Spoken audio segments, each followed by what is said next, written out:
Hello and welcome to Yerushalmi, Berachos, Daf Mem Gimel, and the Ozo 100 print. We are a jam-packed schedule today. What we're going to talk about Be'ezer Hashem, and some of it is halacha l'maisa as well, and some of it is in Yana Yoma if you're listening over Hanukkah. So the first one is that are you allowed to whisper when you daven Shemona Esrei, or should you hear the words? So this is based on the Yerushalmi here, and it's based on the Bavli as well. We'll get to it in a second. The second thing is the famous Yehi Ratzon before we daven, and then the third thing is some historical background about the Tamid Shal Shachar Ben Arbayim, and some historical stuff that is famous but hazy for a lot of people, and hopefully Be'ezer Hashem, when you learn the blot, you'll have a lot of clarity. Okay, so the Gemara says there's a very famous pasuk in Shmuel Aleph, Parak Aleph, pasuk Yud Gimel, and it says three things. Well, at least for what we care about here. V'chana hi medaberes aliba. Chana was davening, talking on her heart. Rak sivsaseh knows, just her lips were moving. V'kola lo yishamea, but her voice was not being heard. V'achshaveh Eli lishikora, and Eli thought she was drunk, which is a whole discussion in itself. It's not for today. So the Gemara says like this. It uses two of those drushes. One of them is, I might think that you should say, talk very loudly. It might be a kolo mispalal. But Chana says v'chana hi medaberes aliba. She spoke to her heart only, so you should daven quietly. I might think that yachol yehi mahar b'leva. You could just think tamalo raks of asa. No, it's just her lips were moving. Okay, tzad. Marchish b'soseh, she was pronouncing the words with her lips only.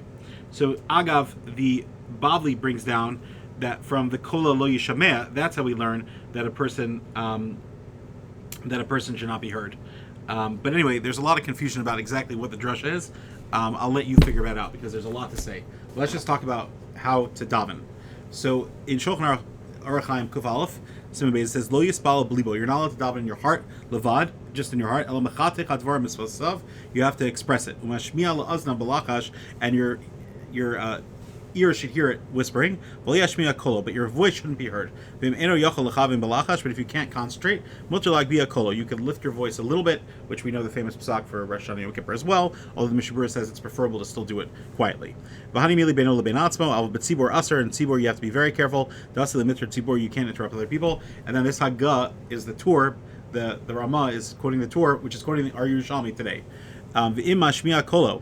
But if you daven out loud in your house, kishim asal when you daven kidei, this is not said in our Gemara here, in our Girsa, in order sheyilmadu mimenu b'nei beso, that your family members should learn how to daven, then it's mutter. That's what the Torah. Our Gemara, if you look carefully, does not say that that's the reason. It says it's a secondary benefit that it happens to be that the people can learn. But you see from our Gemara, it brings a story that it seems to be that it was intentional, and that intention, so people should learn how to daven, is important. Now keep that in mind, that our children, our family members, are learning how to daven from us. They didn't have Sidurim, they didn't have school, so Imamish was very, very relevant. Now there's a famous Zohar that a lot of people know, and the Zohar seems to say that one is not allowed to emanate the words at all because seemingly it'll mess up the words. Mishabura in Sifkat and Hey over there says the but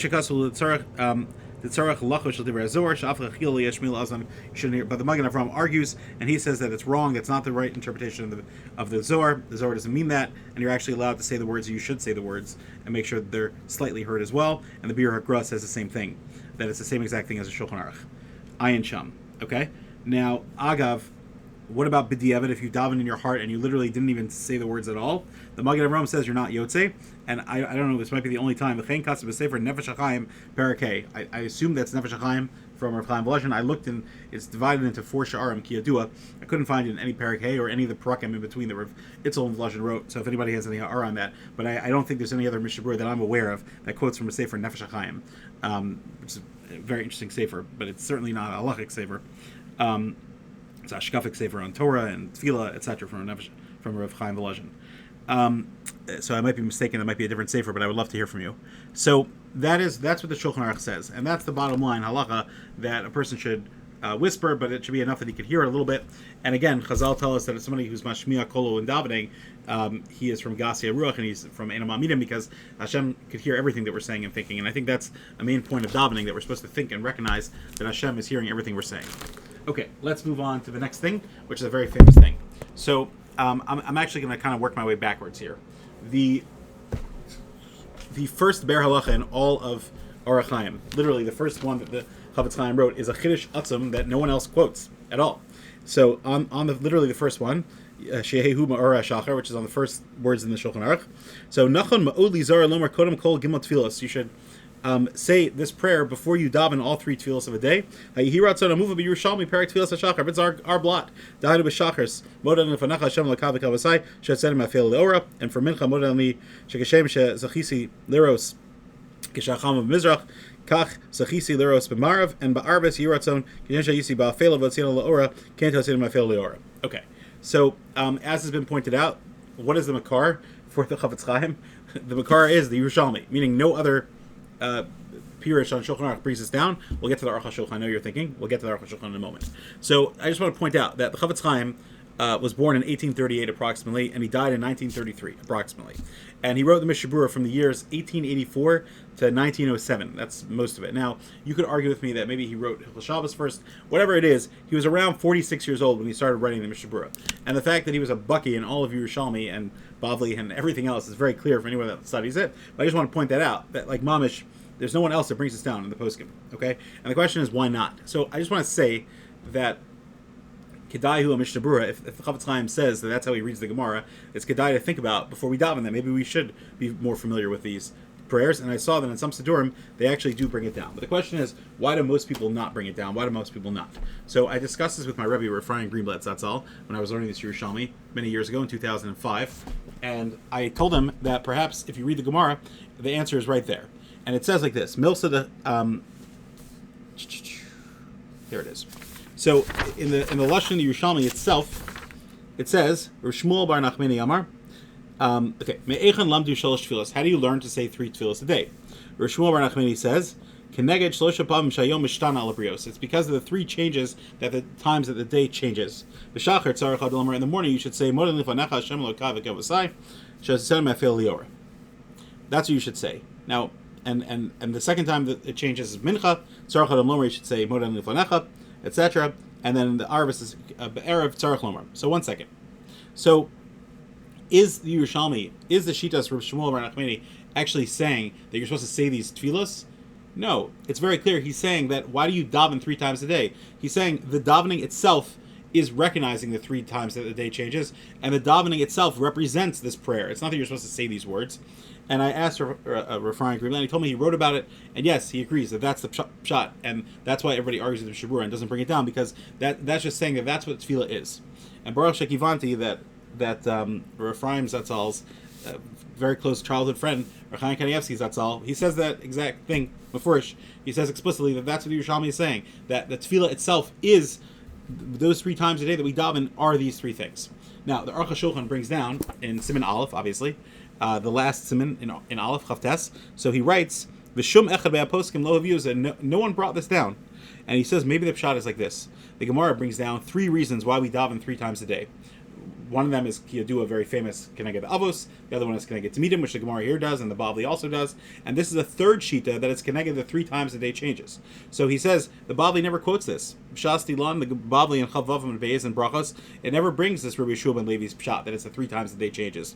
And so Memela, it only brings the Avos, Keneged Avos, and Keneged Tamidim, which our Bavli does as well. So therefore, this isn't the psak. So therefore, this was forgotten. Now, with combining that with Rechaim Kanievsky's Ara, that Ephraim also said was correct, and that Baruch Shekivanti, Ladas Gedolim, it's not very often that happens at all. It's a tremendous zechus to understand a Gemara like that. So it makes sense, because that shita is not even a third shita. It's just saying that the 3 times a day changes, which is Keneged the Avos and Keneged the Tamidim. That's what we're acknowledging in our tefillah. So that's a very beautiful pshat about davening, why people don't do it. I want to come back and say, though, Afal Pikin, that if the Chafetz Chaim read that this is a tefillah, I saw some Siddurim actually bring this to Ratzon, and it's kedai to think about it, that's what tefillah is. We're thanking Hashem that I'm alive, thanking Hashem that I made it past the morning to the afternoon, and davening to Hashem that I should continue to see another day. It's an amazing thing. I want to give one quick ara that I always find very, very fascinating, which is that according to the Shita that the Bavli and Yerushalmi both bring down, that tefillos were connected the Avos. So how can we say that Marv is a Rishus? Meaning, if you say it's connected to Midim, so I understand there's Talmud Shal Shachar and Ben Arbaim, it's a Shachar Mincha, and then if you have extra, then you have a Rishus to burn it at night as well, to the Evarim and Pedorim that need to be taken care of. So that makes perfect sense. But if you hold that it's connected to Avos, like Avraham Yitzchak are Shachar Mincha, but then what about Marv? How could you do this to Yaakov? So the Ben Yehuda in Berachos on that blot Chavav, he says that the pshat is because since Vayifka B'Makoma, who is the tefillah, Ein Pegia Lashon Tefillah, and that's where we learn it from. The time that Yaakov davened, Kiba Hashemesh, Hashem had set the sun to make him sleep there and daven there. So Mamela, the time that he davened was actually still daytime, just that Hashem had made the sun set and made it look like night. So Mamela, it remained a rishus. That's an important thing. There's another part that I always quote from the Ben Ish Chai as well, that he says that for Shachris, for Shema, the idea is that we mention Shema, Yisrael Hashem Elokeinu Hashem Echad, to recognize that everything comes from Hashem. That Shema Yisrael Hashem Elokeinu, even the Rachamim and the Din Hashem Echad, it all comes from the one Hashem, which is all Chesed. So Lahagid B'Boker Chazdecha, we say Shema at daytime to recognize the Chesed of Hashem. But at night that we recognize the Emunah of Hashem. And so therefore, how could Chazal didn't want to be kovea that you need to say Shema that you need to daven Marav at night, because if they were kovea that, then it's like forcing you to be Lahagib. That's something you have to work on yourself. So it's a rishus, but kavar kavua chova, like the Rif says, like all the posts can bring down, because you need to work towards that madrega to bring that muna to you. And it's interesting. It's rumors also, and like we talked about many times, those achishes Yomi Tzisraim, Archelash Ben Zoma, Shanamar Laban Tiskaras Yom Tzisraim Tzisraim, Kol Yemei Chayecha, right?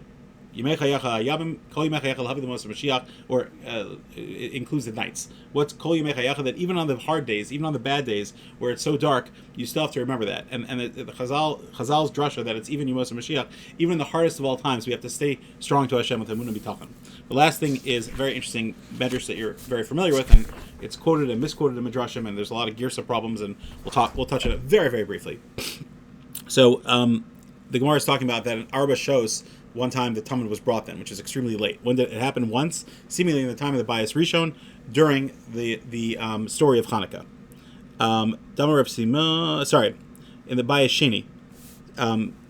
Here it is. Bimei Malchus Yavan. It was in the time of the Malchus Yavan,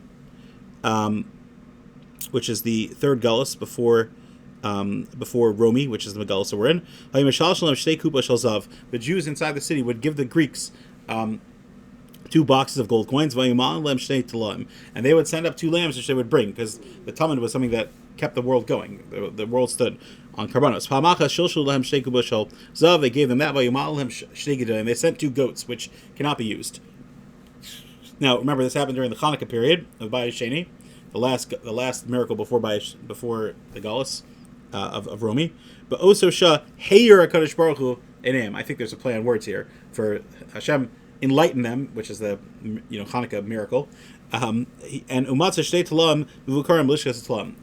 They didn't find Shem and Zayazach. That's not this story. They found 2 pre-checked lambs that they were able to bring, and they were able to bring it. Okay, and on that day, that's the day that Rav Yehuda Bar Abba was testifying. They brought it on the 4th hour. You look at the Mefarshim, there's a lot discussed here. Then there's a little bit of a problematic Gemara, because Rav Levi says later, Achvi me Malchus HaRasha Hazos, even in the time of Rome, there's a famous Gemara and Medrash that they would give them the 2 boxes of gold, and then they would get back the 2 what they needed for the karbanos. But one time they sent the box, and they got back 2 pigs. And there's a very, very famous Medrash about what happened. Until the